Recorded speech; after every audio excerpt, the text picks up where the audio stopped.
한국을 찾은 세계 주요 언론들은 한국에 관해 어떻게 보도하고 있을까요?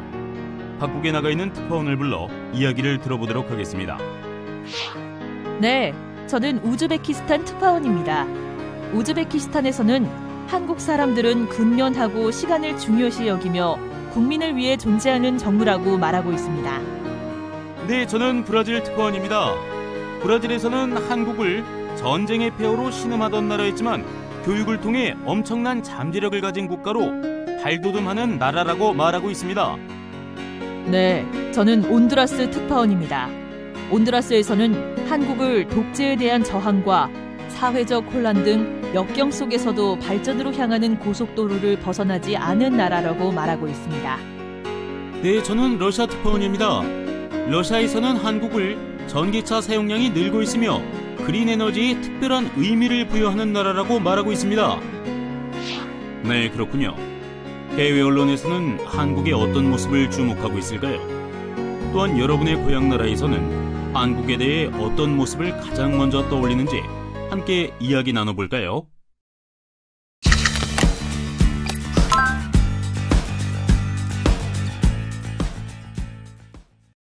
안녕하세요.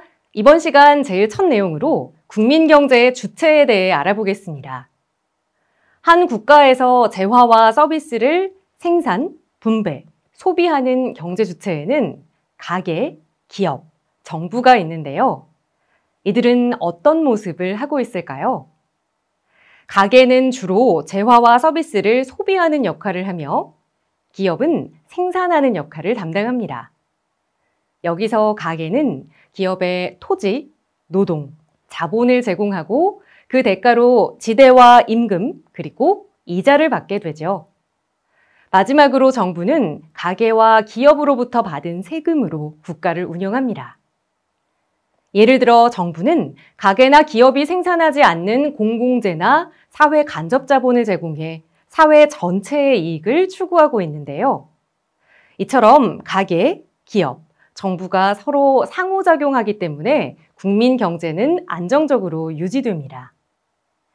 자, 한국의 국민 경제에 이어서 물가와 실업에 대해 알아보겠습니다. 국민 경제에서는 물가와 고용 안정이 매우 중요합니다.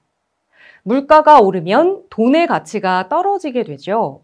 이것은 곧 소득이 줄어드는 것과 마찬가지이기 때문에 결국 국민의 생활 수준이 낮아질 수밖에 없는데요. 한편 실업률이 오르면 소득이 없는 사람인 무소득자가 많아집니다. 이로 인해 소비가 줄어들고 결국 물건을 팔아야 하는 기업의 손해로 이어지죠. 이에 한국 정부는 물가와 실업률을 낮게 유지하기 위해 노력하고 있는데요.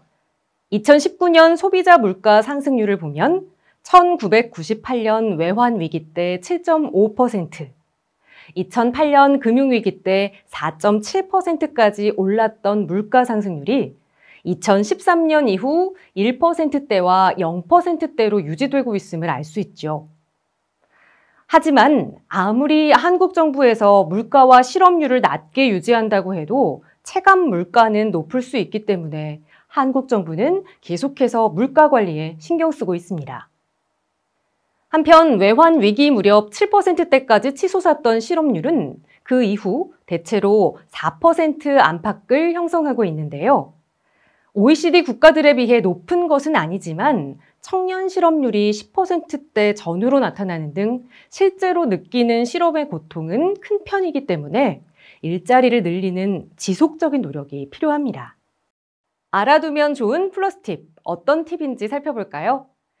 물가 상승률은 낮아도 시민들이 몸소 느끼는 체감 물가는 수치보다 높을 수 있습니다. 통계청의 소비자 물가는 일상에서 소비자가 구입하는 상품과 서비스 460종의 가격 변화를 평균해서 반영하지만 체감 물가는 개인이 자주 접하는 몇몇 품목에만 영향을 받기 때문인데요. 예를 들어 대중교통을 주로 이용하는 사람은 교통비의 변화를 민감하게 느낄 것이고 학교에 다니는 자녀가 있는 가정에서는 교육비의 변화에 민감할 수 있죠. 따라서 정부는 소비자 물가가 개인이 직접 느끼는 체감 물가를 잘 반영할 수 있도록 지속적으로 품목과 그에 따른 비중을 조정하고 있습니다.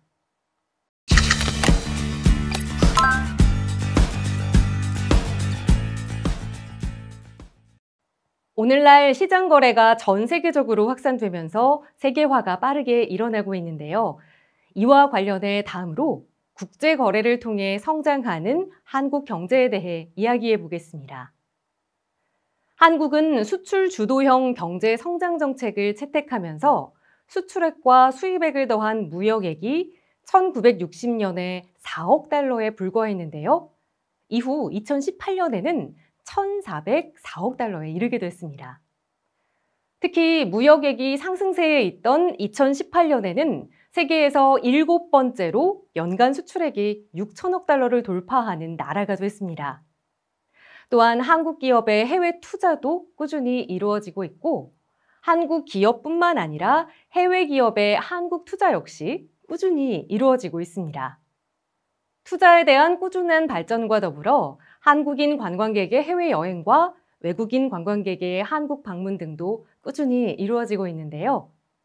이처럼 기업의 투자와 해외의 출입국 등 다양한 국제 거래를 통해 한국과 국제사회는 서로 이익을 거둘 수 있게 되는 거죠.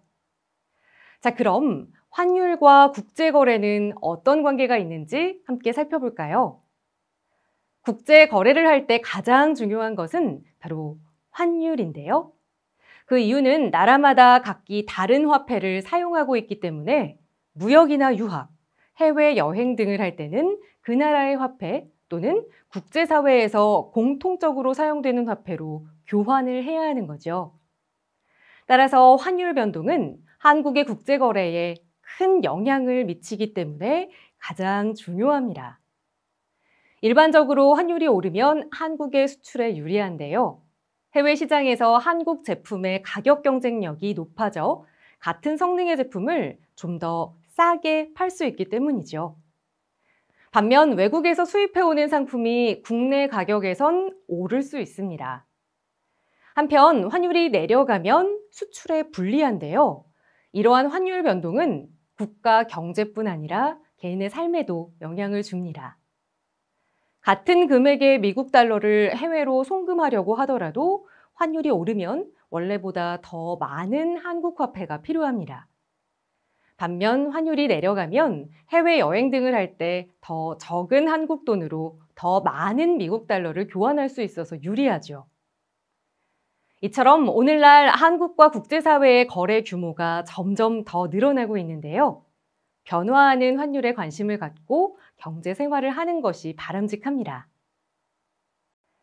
알아두면 좋은 플러스 팁. 이번 팁은 어떤 내용일까요? 국제거래 활동을 위한 환전 수수료를 줄이는 환전 팁을 알려드리겠습니다. 이주민들이 고국에 방문하거나 돈을 보낼 때는 환전을 해야 하는데요. 이때 환전 수수료를 걱정할 수 있죠. 그렇기 때문에 환전을 할 때는 이 환전 수수료를 우대받을 수 있는 곳에서 하는 것이 좋은데요. 일반적으로 공항은 환전 수수료가 비싼 편입니다. 하지만 주요 은행의 어플을 이용하거나 주거래 은행을 통해 환전하면 수수료 할인 혜택을 받을 수 있습니다. 또한 동남아 등 국가의 화폐로 환전을 할 때는 일반적으로 국내에서 달러로 환전한 후에 현지에서 해당 국가 화폐로 다시 바꾸는 것이 유리하니 꼭 기억해 두세요.